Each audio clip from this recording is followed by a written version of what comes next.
You will notice at the top center of the screen it says wide 1 times. Now, let me tell you a little story that will help explain this. We are using the wide angle mechanical rolling shutter camera, and there's a reason for this. This visualization demonstrates the fundamental difference between a mechanical shutter and a digital rolling shutter, which is a critical technical concept for drone pilots and photographers alike. The left hand side, so the blue line, demonstrates the mechanical or global shutter.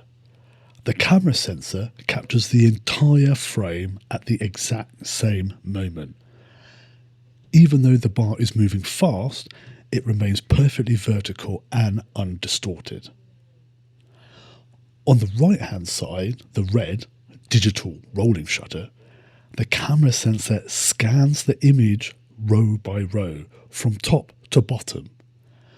Because the object is moving while the scan is happening, the bottom of the object is recorded at a slightly later time than the top, causing the object to appear slanted or distorted. If you remember from our planning video, this drone could be flying up to 21 meters a second.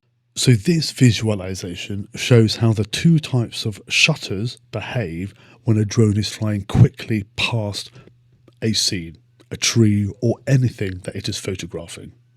On the left hand side, again, we're depicting the mechanical global shutter. As the drone flies past at an incredible speed, the trees appear exactly as they are in real life, perfectly vertical. This is because the camera captures every single pixel at the exact same time. On the right hand side, this represents the digital or rolling shutter, as we saw earlier in the animation. Notice how the trees appear to lean or tilt ever so slightly. This is the rolling shutter distortion. Because the camera sensor scans the scene row by row, usually from top to bottom, the drone has actually moved a few centimeters further along by the time the sensor reaches the bottom of the tree. This makes the bottom of the trunk appear shifted compared to the top. And this is why we always go for the wide angle, zero zoom, mechanical shutter camera when we are taking mapping imagery. There are some people that have guides out there on the internet that are saying, I'm using my Mini 3 Pro or Mini 5 Pro to take mapping images. That's fine, they can do that.